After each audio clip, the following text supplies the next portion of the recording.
How do we analyze a multifamily unit building? What are some of the things that we look at? Some of these things are going to be a little bit foreign to you. Other things are not. The first thing, and we've talked about this over the last few days, are financial statements.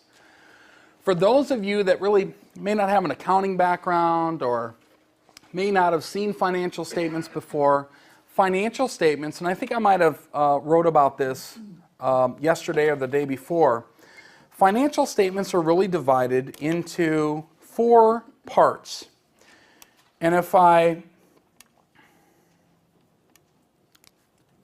drew those 4 parts out to you, the financial statements that, or the 4 parts of the financial statement that I would be concerned about would be, number 1, the income statement,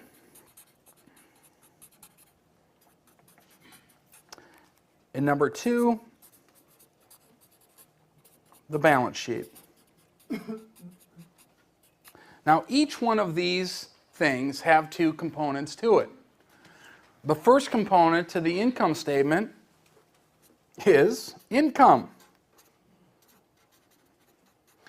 The second component is expenses.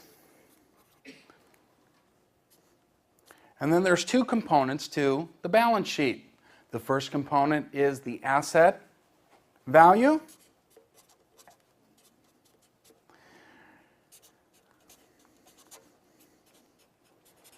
And the second component is the liability against that asset.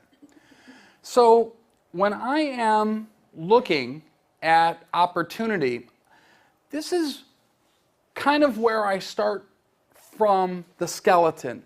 The skeleton being income, expenses, NOI, debt service, cash flow. Then I'll say, what's the income on this property? Where does it come from? It comes from rents, laundry money, and fees, for instance. Where do the expenses go out?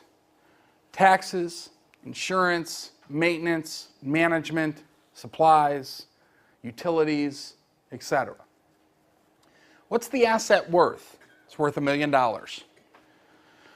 What is the loan currently on it? I would like to know that. There's $700,000 in debt currently on this property. The reason I'd like to know that is twofold. Number 1, I want to know how it's performing for the current owner from a cash flow basis. But number 2, I want to know if there's any room in there for any possible seller financing. Currently at this, and the numbers that I just gave you, there's about $300,000 of equity. So I want to be aware of that. And then I'm going to start to ask questions. I'm going to start to ask questions of, why is the seller selling? So that I start to get familiar with the problem that I need to solve. The seller is retiring and moving to Florida. He's already got a house down there. Great. Is he looking for monthly income? Yes, that's why he needs the money. In my mind, I'm thinking, what if I could provide him the monthly income that he's looking for, you know, that path I talked about today, and take care of that problem? That's the first couple things that go through my mind when I'm looking at these things here. And then I'm also starting to look at other things. So if I switch the screen back, I'm also starting to look at comparables in the area and the cap rate in the area. And I'm going to define cap rate. It's the most misunderstood term in real estate today, by far, okay? But let's talk about comps. In 2 ways I'm going to talk about comps. Number 1, comps are interesting because it shows you what other people are doing and how other assets have been sold, and you can compare that to your subject property. The other way that I'm looking at comps is I'm really trying to get an understanding of how this asset performs. So when I think about performance, I'm going back to my skeleton. And my skeleton tells me that you've got to have income coming in that pays the expenses, that supports the NOI and gives me a good, healthy, strong NOI so that I can pay my debt service, and that eventually I'm going to have cash flow. Cash flow is what I want. It puts food on the table, clothes on the kids, gas in the car. So I'm looking at all these things, and it's starting to give me my ingredients for my cake that I'm baking, so to speak. Okay? And I'm getting all of my ingredients together. Now, certainly you need, a certain amount of ingredients for the cake, right? Flour and sugar and eggs maybe and all this stuff. If I don't have one of those ingredients, it may affect the quality of the cake that I'm baking. Does that make sense to everybody? Okay? So I really want to make sure I get as much information as I can. Knowing, however, that I don't need all the information. When I get my flour, I don't care where it's made. I don't care how long, it took them to build the company and are they properly, all this stuff. I don't care about that stuff. I just want the flour. In here, when I come in the room, I hit the light switch, I just want the light. I don't care how the wiring is and the wattage of the bulb. I don't care about that. I want the result. Most people will burn time and energy trying to understand how the place is wired rather than turning on the light switch for the result. And that happens quite a bit with multifamily unit analysis. You heard that statement, paralysis by analysis? That happens here. That happens here. So the financial statements are going to show me, and the income statement is going to show me the operating revenues. If I just pause right there, if I understand that this property is getting $750 in rent that's coming in, and when I do my comps, I'm looking at its competition, and I want to know what the other Class B- properties in my particular submarket of my submarket is getting in rent. Well, great, they're getting $800 in rent. To the novice investor, well, I'm not going to buy that building. They're only getting $750 in rent in an $800 market. I'm not doing that. What? That is opportunity. That's a red flag that should be on your side. Because that's one thing I'm going to write down. Each unit is $50 below market rent.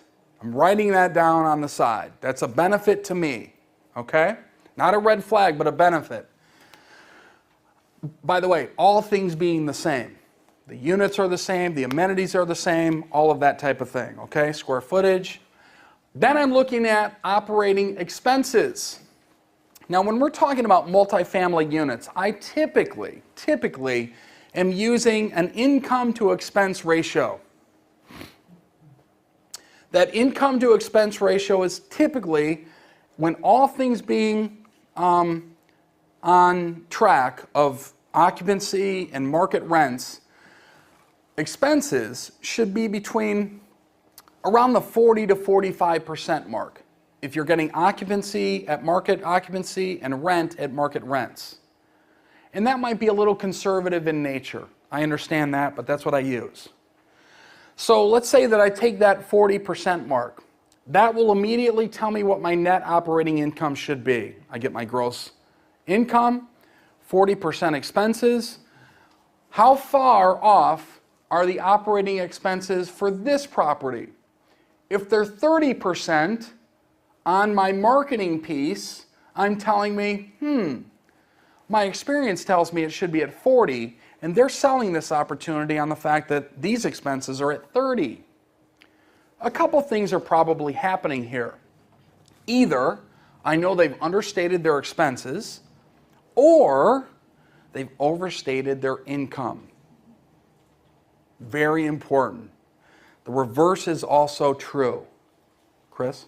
Could it also be potential deferred maintenance that's going on? Potential, maybe, yes. So they haven't spent the money, but then you're going to have to separate operational and capital expenditures. But yes. But it also could be the reverse, where a situation where their expenses are at 50%, 55%, which I've seen over and over. That might tell me that they're either overstating their expenses or they're not achieving the income that they should be achieving there, therefore making their expense to income ratio higher. So when I see that and I'm off of that 40%, 45%, somewhere in there, those are the things that are going through my mind. And it tells me what to do, what to investigate. Does that make sense to everybody? It tells me immediately what to do and what to look at. I'm also looking at the NOI because I want to make sure that that component, net operating income, is realistic. Not only realistic in the sense of what I'm being sold, but I want to start to look at that as far as how I'm going to underwrite that. You heard that term, underwriting, yesterday from Chris and a couple others. That means that you're studying the investment, you're going to underwrite it to make sure that it's going to perform and how it's going to perform and all of that stuff. When I go through my underwriting, I want to make sure that I've got a healthy net operating income. Because when I have a healthy net operating income, you know the rest of the skeleton. I can pay my debt service and it gives me a good cash flow. I'm also looking at net operating income because sooner or later in this process, I'm going to apply a market cap rate. A market cap rate. And I'm going to define that here as we go along, probably after lunch. Debt service. What is the debt service that is currently on the property, and what type of debt service am I going to apply? If you talk to Chris Dotson, and you're talking to maybe another person like Chris Dotson or to a bank, you should have an idea of where the terms are for your loan. I can tell you right now, if I had to pick average terms, I would pick 6% interest rate. I would pick an amortization period of 25 years. And I would think that my loan is going to balloon in 5 or 7 years. That's what I would use when I underwrite this particular asset or any asset on the multifamily side that I'm looking at. So debt service is going to be important because that's going to tell me my cash flow. The other thing is going to be important, and this kind of alludes to what Chris was talking about, are reserves. Reserves. What are reserves? Reserves are kind of like a rainy day fund. Meaning, money that's set aside in case stuff happens. Stuff happens in multifamily units. Hot water heaters go out, furnaces go out, tenants don't pay rent, all of those things. You're going to have a set aside amount of money to take care of that. At least I would recommend that. On a Class B property, I think it's probably somewhere in the neighborhood of 3 to 5% you should set aside as reserves. In a Class C property, because you're going to probably have more deferred maintenance, that number may be higher. A Class A property is brand new. You're probably not going to need reserves for items that are going to break down or need to be repaired. But nevertheless, you should have some reserves because people don't pay rent, things like that. So it's less than that. But that's a rule of thumb. Okay? The other half of that is the balance sheet. This equation, assets minus liabilities equal equity. I want to know that now, and I also want to know that as I start to plan my play on the property. My play is what I'm doing to the property to drive its value. And typically, like I said earlier, my focus is in an 18-month window. You should have at least 3 things that drive your play or drive your value. 3 plays. 1, I'm going to raise rents. 2, I'm going to start charging an application fee. 3, I'm going to get a new service contract for the people that is doing the landscaping. Or like we did at one of our complexes recently, we got larger dumpsters. Instead of 2 smaller dumpsters, got 1 large one. We're able to hold more and we save money monthly. That savings of expense increases my monthly net operating income. So those are examples of plays. I'll give you more as we go along here, but those are examples of plays that I would put into motion. And I think it's important for you as you're identifying what do I do with this asset over the next 18 months to identify at least 3 plays. At least 3 plays. If you only have 1 or 2, I think you need to question whether or not you should be buying that asset in the first place. Sometimes properties are ran so well that it limits the amount of plays that you have on the property. Certainly you can go with rent increases because of supply and demand, but is that it? There are properties that are run fairly well. So you've got to look into that. The rent roll. Now, don't get worried about the small print, okay? I kept, oh, by the way, Beverly's presentation yesterday, you know, that had real small print on it? I got it. I'll send it to Bronwyn. She'll have it. You'll get it, okay? But don't worry about the small print right here. Don't let this, you know, just get concerned of what's in a rent roll. What's in a rent roll is maybe the unit number, the tenant, the bedroom type, 1 bedroom, 2 bedroom, 3 bedroom, the amount they pay in rent, when their rent was paid, when their lease is up, any comments like the front door needs to be fixed or the air conditioning isn't working as well as it should, that type of thing. That's what a rent roll is. Now, I look at a rent roll to start to add ingredients to my offer. And what does this mean? This means that I can get information off of the rent roll that is going to help me in structuring my deal on the real estate. For instance, I might look at a rent roll and notice that there are 10 units. Let's say I'm buying a 10-unit building. In 6 out of the 10 units, leases are set to expire in the next 60 days. Most people would look at that and not think that's a big deal. I think that could be a huge ordeal because now you've got a scenario where you're going to close on the property and you could have people moving out or not renewing their lease, and now you've got a lot of vacancies there. As the new owner, I'm identifying that as risk. So I'm going to say to the owner, Mr. Owner, I've identified that there are 60% of your tenants' leases are set to expire in the next 2 months. I would like you to share in that liability with me by giving me seller financing for 2 years. Do you see the language that I'm using with that? Instead of 6 out of 10, I use 60%. I would like you to share in that liability with me. I'm identifying a problem, I'm providing a solution, but I'm using the word share. That is a very nice, friendly, cozy, cohesive word to use in negotiating. Because it not only tells the owner or the seller that I've identified it, but I also have identified a solution, and we are sharing in that risk. Usually when people negotiate, they throw something out there and it's one-sided. Yeah, I want seller financing. Well, that's a risk to the seller, perhaps, if you don't explain why you need seller financing or why you're looking for seller financing. Did you have a question? I did. I wanted to know. Oh, Tyler. Oh, way to go, buddy. I'm trying to earn your love back, buddy. Okay. You're trying to earn my love back, really? It's okay. You've got mine, Tyler. It's okay. You're good to go.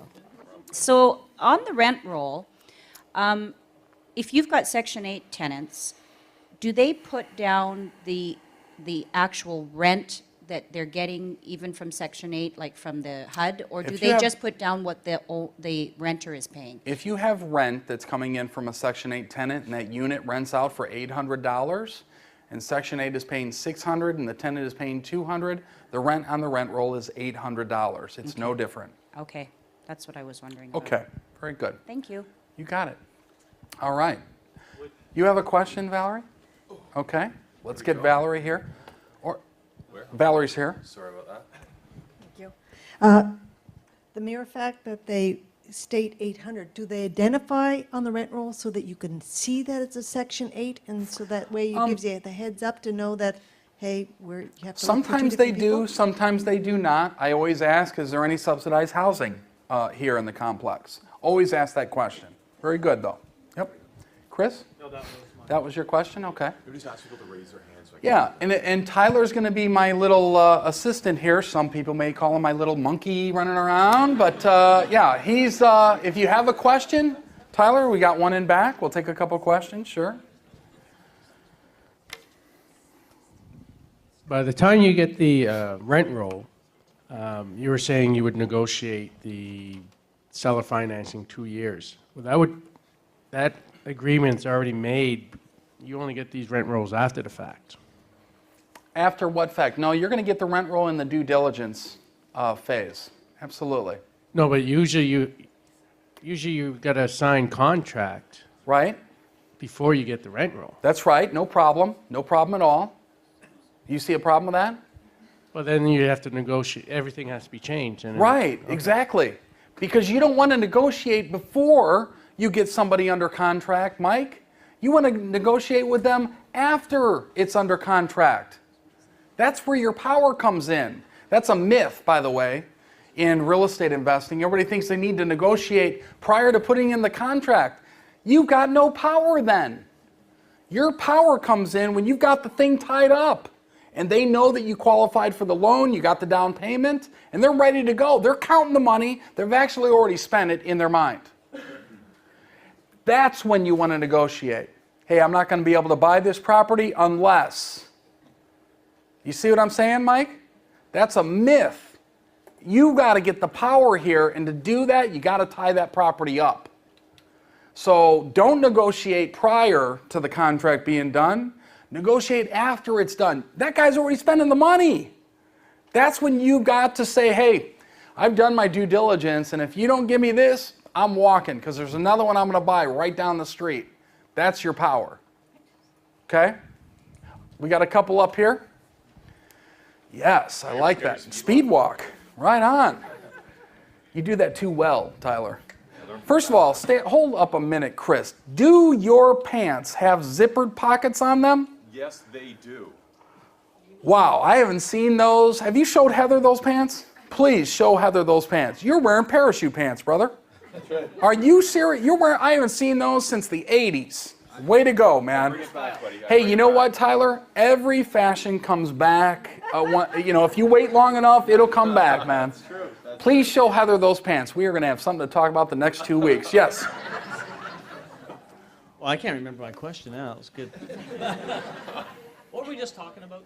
We were talking about pants and parachute pants. Yeah, negotiating those pants. Negotiating. We were talking about how important it's to negotiate after you get it tied up, not Yeah, before. and my question is, how long do you have it tied up? Just that due diligence period? Is Yeah, that- you've got it tied up. It's under contract. You've got 30 days, 45 days to do your due diligence. And so- during that time period, you're going to come up with all these issues. And they can't negotiate with anybody else. They can't sell it. You've got it.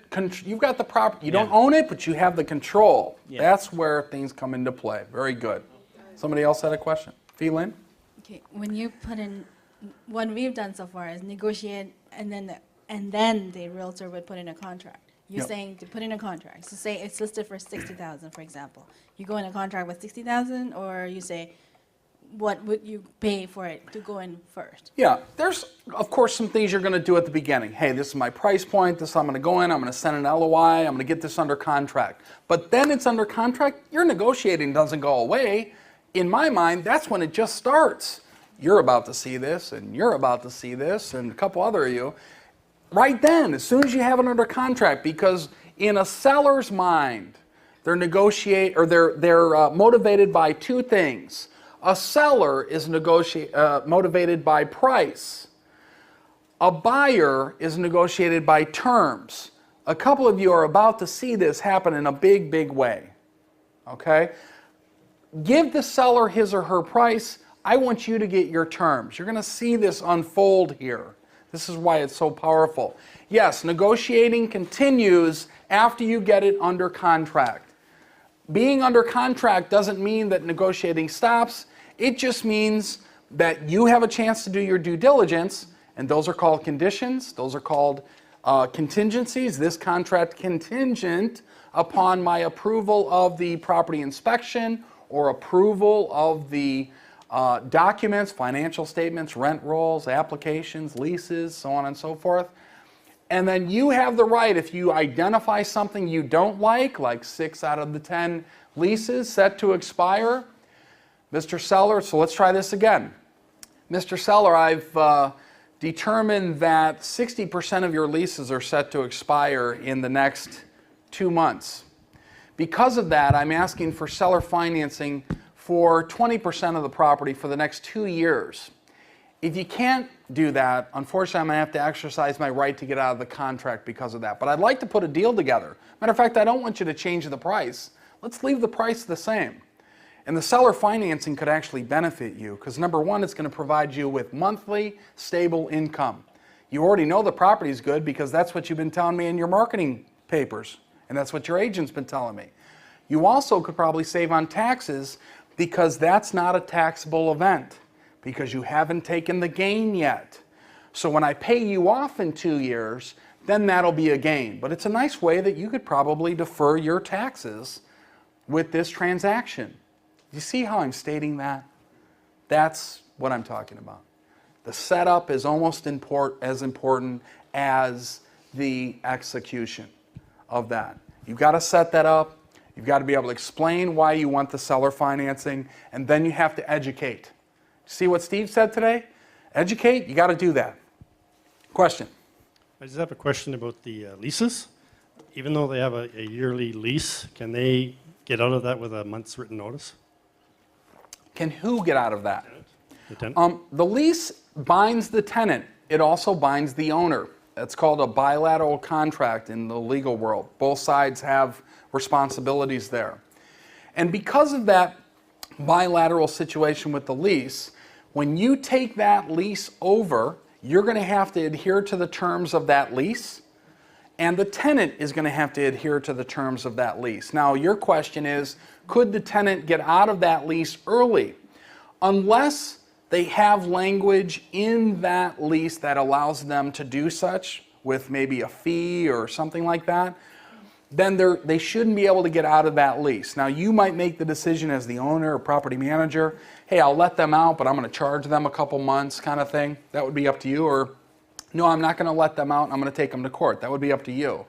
But that's kind of you making the decision of how you're going to manage your business.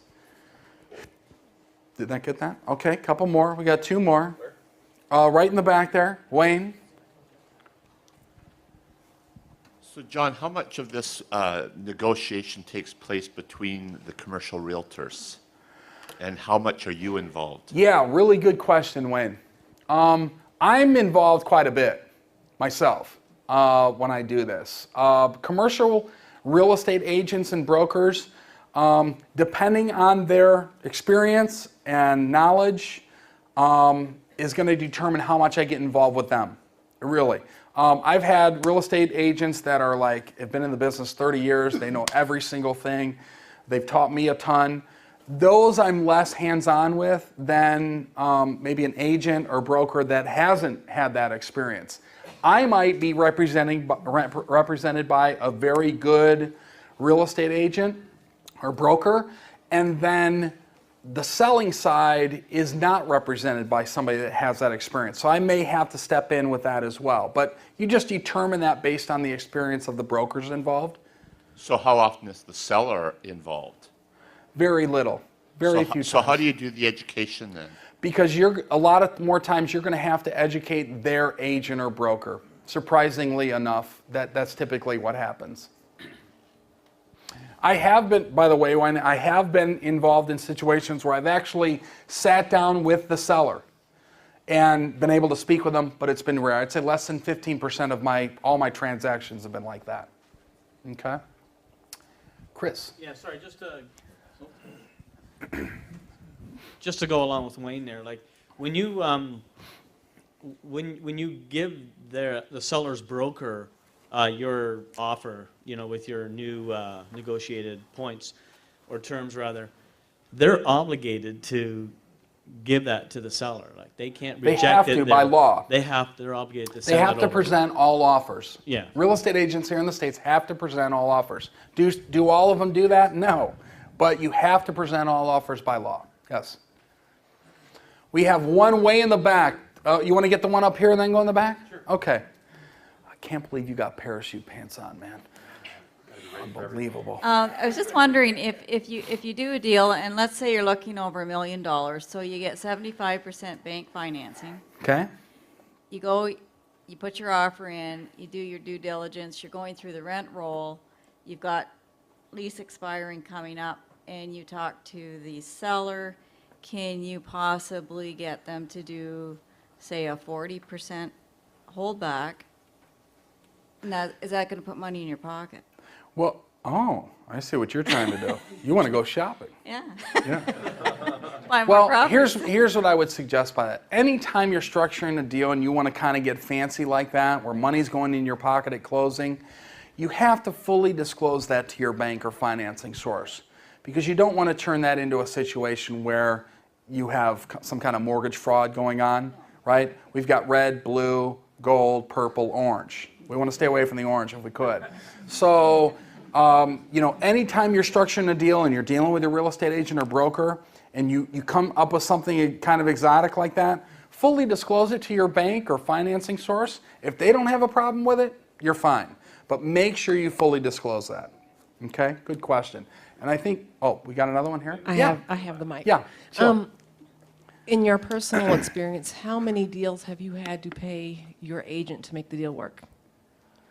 Because the listing agent wouldn't co-op. Yeah, very few times. I can think of like twice I've had to do that. But on the commercial side of the world, there's an agent or a brokerage that I work with in Indianapolis, and those are the 2 times that it's been done with. They're very professional. They're very good at what they do, but they don't co-op with the other side. Meaning, if you've got another, like if I'm an agent, which I am, I'm a broker here in this state in Indiana. So if I've got a client that wants to buy a property, right, with, and it's a listing on one of their listings, they will not co-op. They will not pay the buyer side agency. So you'll have to do that once in a while. So very few times. It's not the norm, but it does happen. It absolutely does happen. Oh, yeah, I had an email from one of the properties we were looking at for Penny and Marco, and the guy said, well, we don't co-op. We have a database of 5,000 buyers in the Atlanta area, and we think we know all of the buyers. Yeah, and you should be like, well, how long has that property been on the market? Right, exactly, and they said after 2 weeks, we'll co-op, if it's still available. Okay. Yeah. So we got to go to the back. Okay, and what I'll do, let's just take 3 more. We'll take here and the 2 in the back, and then I got to cover a couple things. And I'm thinking this, by the way. Would this be okay? And Tyler, I may need you to grab Bronwyn or Steve or somebody. What I'd like to do is shorten the lunch hour, or 90 minutes to 60. Would that be okay?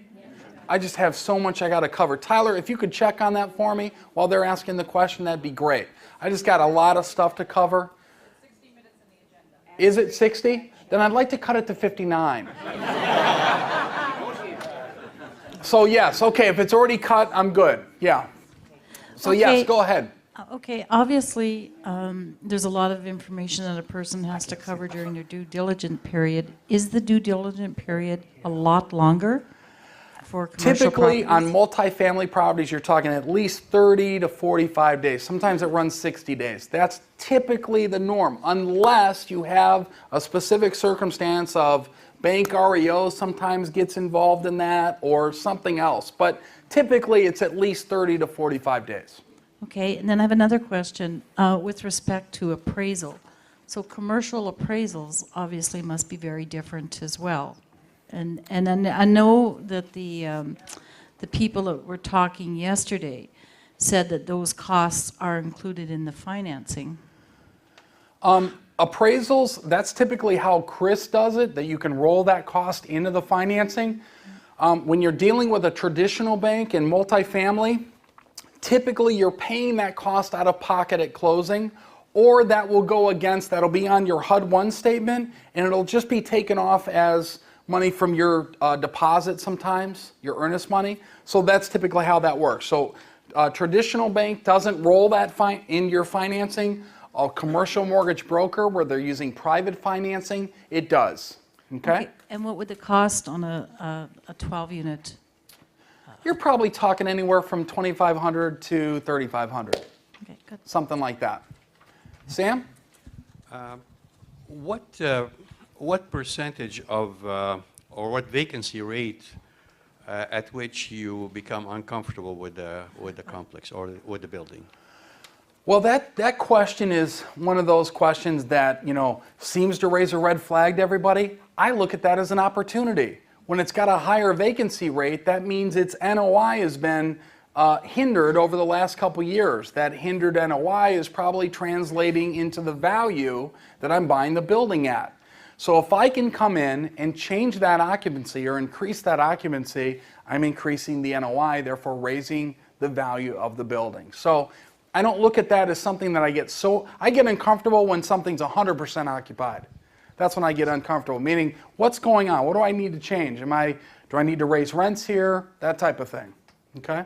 Cool, and it's a great opportunity too to say, well, listen, I can't get traditional financing, so you're going to have to finance me. Correct. Actually, no, I was just, you had a question. Yes. For lunchtime? I have a question before lunch, and this is directed to you, Steve. Yes. Why is Tyler wearing parachute pants? He's got zippers in his pockets. Every single day Tyler comes up with new shit, and I ask myself that question I just learned to ignore it. Yeah. Yeah. So yeah, I was questioning lunch. Yeah, he's gonna jump off the plane. Theoretically, the answer is no, but we'll make it happen. So you're just gonna drive off early because we have that meeting. Okay. You'll drive off early, and I'll finish up with Heather. You know what I'm saying? What do we? Yes, fine. Why whatever. do you guys think like that? I'll finish up the meeting with Heather without you. That's Got it. okay. I got you. Yeah. I got See, you. I see that as an opportunity as well. Just to let these guys know, we end. Her occupancy is full, brother.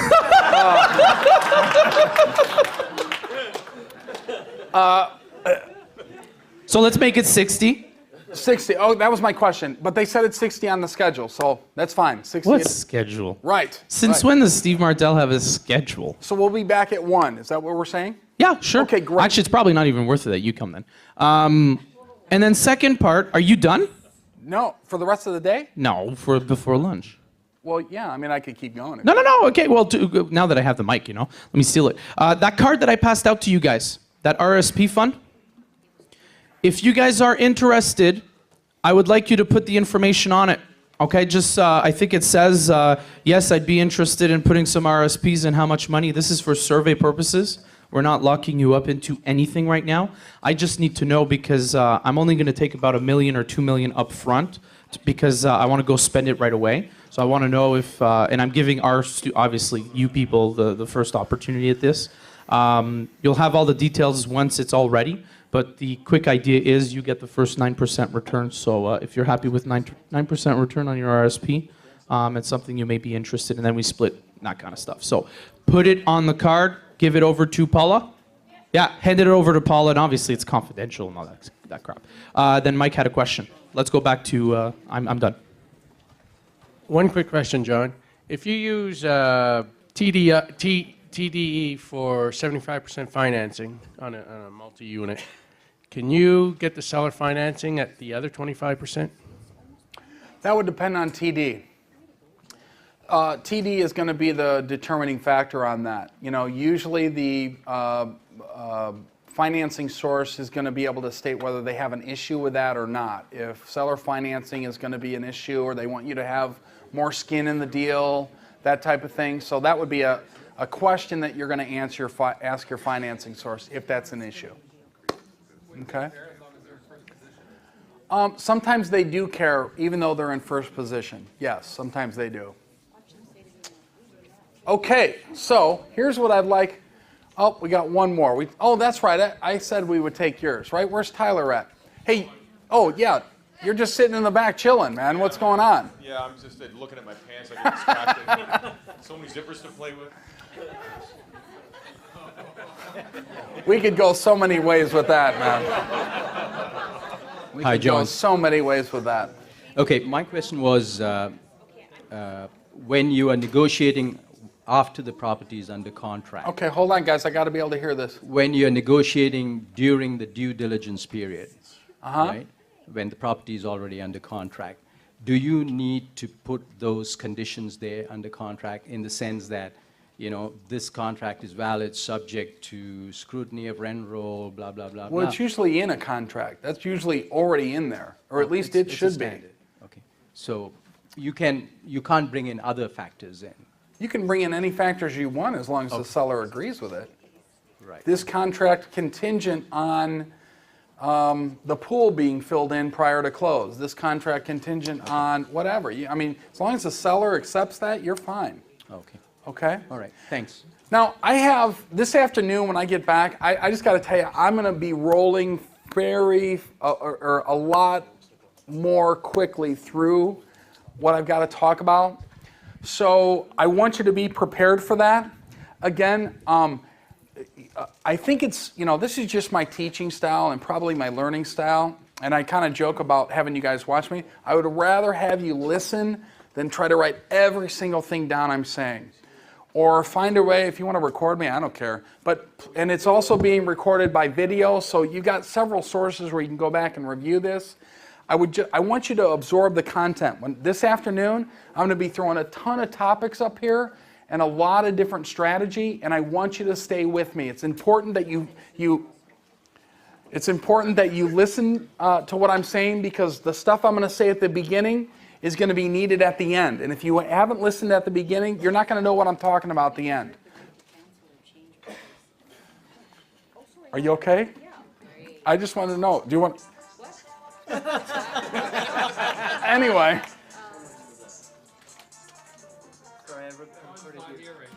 What the heck is going on here?